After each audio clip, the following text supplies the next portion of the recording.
I talked about the fact that we need to listen to the special interview Quadri, by Austin, with Quadri. But before we do that, maybe we'll just listen to the players, right? Yeah, I mean, the same Quadri, I mean, the same Bode Abiodun, Shegun Toriola, that's and the of course, team Nigeria. The coach. He's also talking, I mean, how confident they are and how they will be able to, get something out of tonight's game against China. Let's listen to them.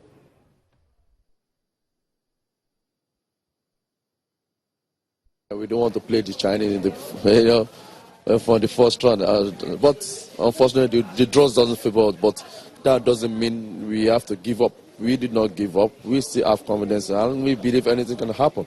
For you to have qualified for Olympic Games is not something that is easy. So when you arrive here, you surely have to be confident, because if you don't have confidence, you won't be able to even enter the court. We will always play with confidence. Playing with China does not matter. You know what I'm saying? Anything can happen. Anything can happen. We fear nobody. That's our motto before we come here. We fear nobody. It's going to be a tug of war. We're not going to relent that, because it's 3 months matches. It's not only one person. So if this one win, you come back, you relax. This one go, you come back, they play doubles, and now going to go on. So it's not only Malone that will play.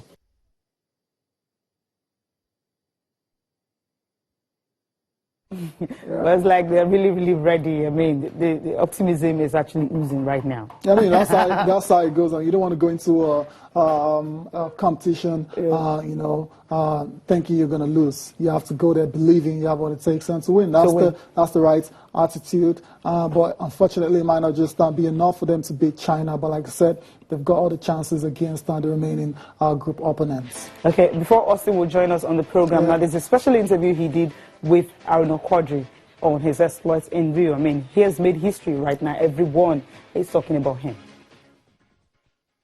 Quadri, you've made record by becoming the first African to make it to the quarterfinals of the Olympics in a table tennis event.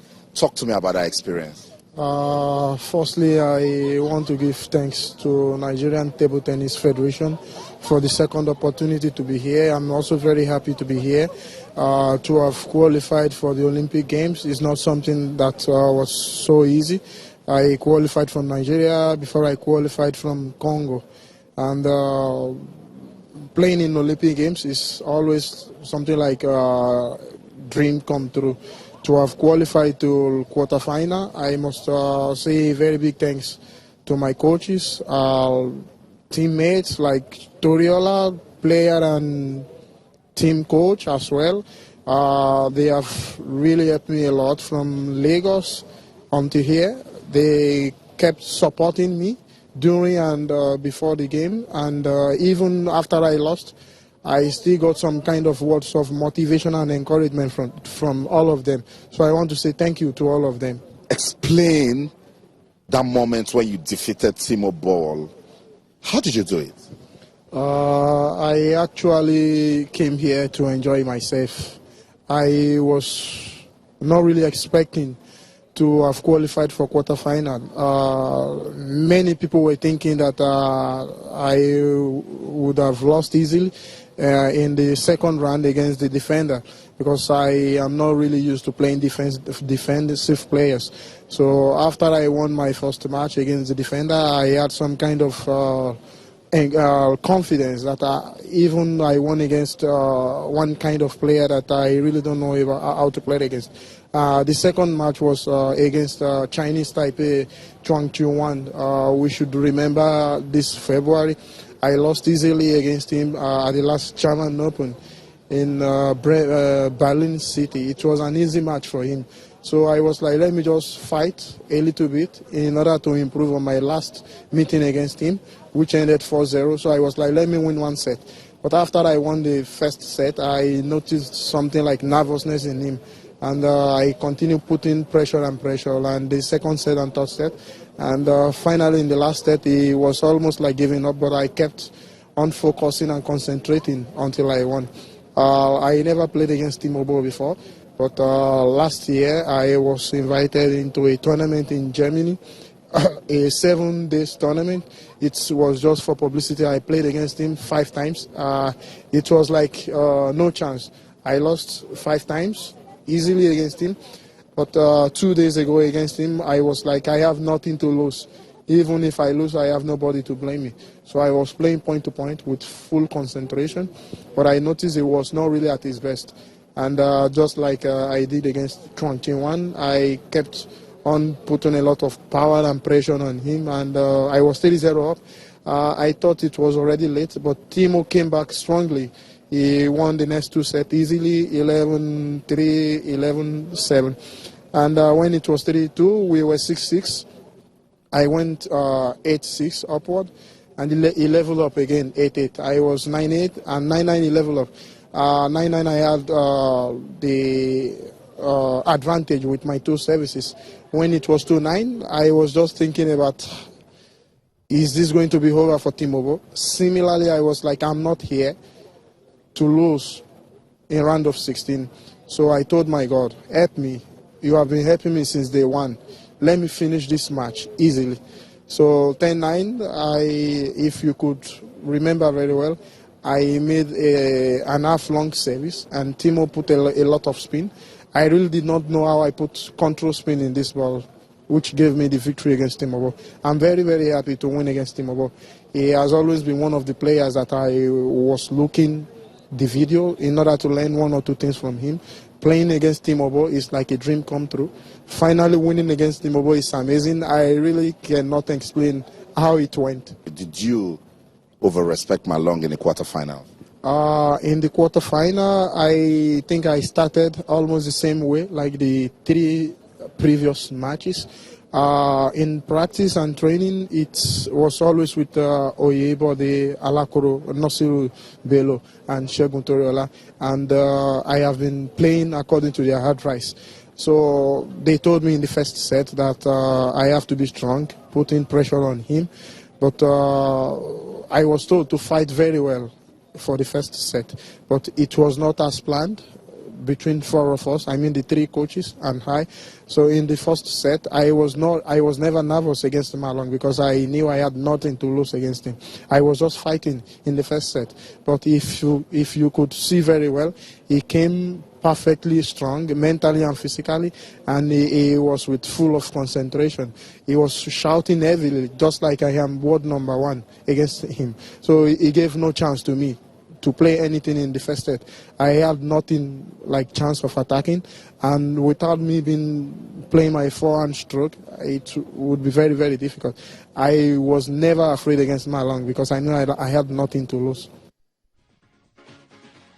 Yeah, that's the way it is. I mean, I love that. I mean, he just didn't give him a chance because he may have watched his first 2, I mean, the 3rd round, the 4th round, and of course, quarterfinal. He felt, okay, I mean, this guy has defeated some top seeds here. I'm the defending champion, so I need to, like, take it all out on him. And yeah, that's exactly what happened. And like Quadri said, they came in with a game plan. Okay? Yeah. But when you're playing against Marlon, that guy is, is incredible. The way he plays. Yes, he's top ranked player for 48 months now. Exactly, so that tells you also, yeah, the game plan didn't work because Marlon didn't let it happen. Simply overwhelmed Quadri. So I don't think it was about Quadri. Giving him respect. It was his birthday. I mean, but these guys are not here to play. These guys are like competitive animals and they just want to win. And I don't know if anyone is going to stop Marlon from actually going on to win the singles events. Austin is definitely standing by right there in Rio. It's 5 a.m. there. Austin, good morning. Good morning, Cecilia. You're fully awake, right? Yeah, I will do anything for my guys. Yeah. I know that you don't have a choice. Now, I love that special interview, how Quadri, he's a fit in Rio. It's what everyone has been talking about. But I'm not going to ask you questions on that one. The Tigers, I mean, world stayed all late to actually watch the game. It was painful. It was a painful loss, for me especially. I know, Cecilia. Last night I was talking to Toyin Ibitoye, and I said, there's just something about this D Tigers team that doesn't want to go the extra mile. It's so disappointing because it's obvious now that we have quality. Just that extra push that we need to achieve success in life.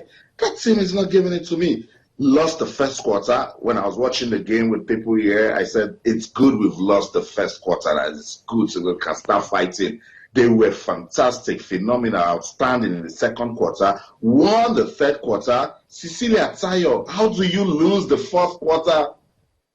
A very intense game as that. I don't know what's because going playing on. against Spain. They were not shooting properly. They were not going for the rebound. It's disappointing. 3 games, 3 losses for D Tigers, African champions. That's not what they prepared for. Yeah, we actually played against number 2, number 3, number 4, and of course, you know, silver medalists and all that. I think that's huge. That's the difference. Yeah. Austin, I can understand. Austin is very is in a lot of pain right now after that loss to Spain. But because he was very confident going into the competition that D Tigers can actually progress out of Group B. But as it is right now, it's not looking very likely. 2 games to go against Brazil and Croatia. I don't know, Austin, are you changing your mind now, or do you think D Tigers can still make it out of Group B?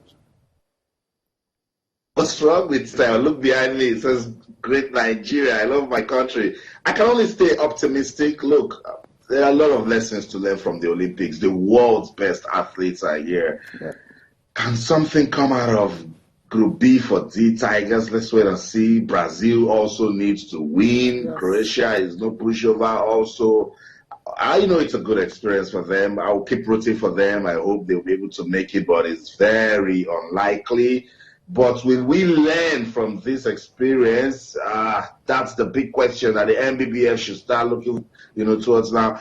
First, we didn't like the sort of support team the Tigers had from Nigeria. Empty seats there. I think the NBBF can rally around, make some Nigerians come to the arena to watch the game, because we'll be getting a lot of support from Brazilians at this game. Exactly.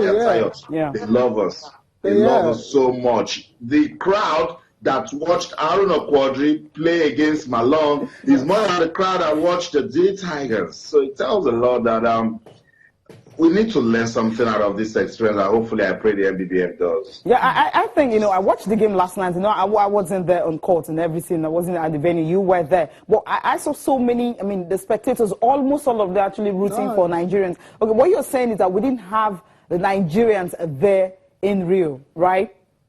Yeah, that's right, because before the games, before the match started, it was really empty, and then Brazilians started coming in one after. They loved what they did against Spain when they defeated Spain by a single point, so they were coming all out to root for D Tigers. And again, local hero Aruna Quadri has made Brazilians, to support Nigeria some more. You hear them screaming, Nigeria, Nigeria. But, the D Tigers didn't make it count, and it's disappointing that they lost that game the way they did last night. Yeah, it was painful because they actually put up a fight. We expected something better. Did you see the swimming event earlier in the day, Samson? No. And again, Cecilia Tayo, even shocked, because it was like in the final minutes that we knew that we were having swimmers at the games. Another work for the swimming federation, to do. I didn't see, but it's good. I like the fact that we've come here, we've tested the waters in swimming. We now know that it's not just that Akiemi that should be doing canoe and slalom for us. Chieruka Okugu, she's done so well.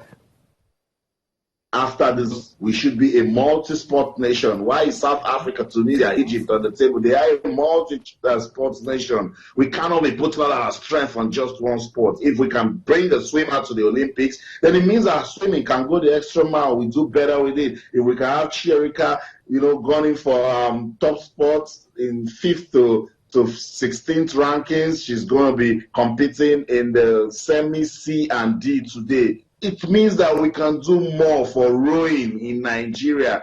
We shouldn't, after this game, sleep till the next 4 years and then we start preparing again.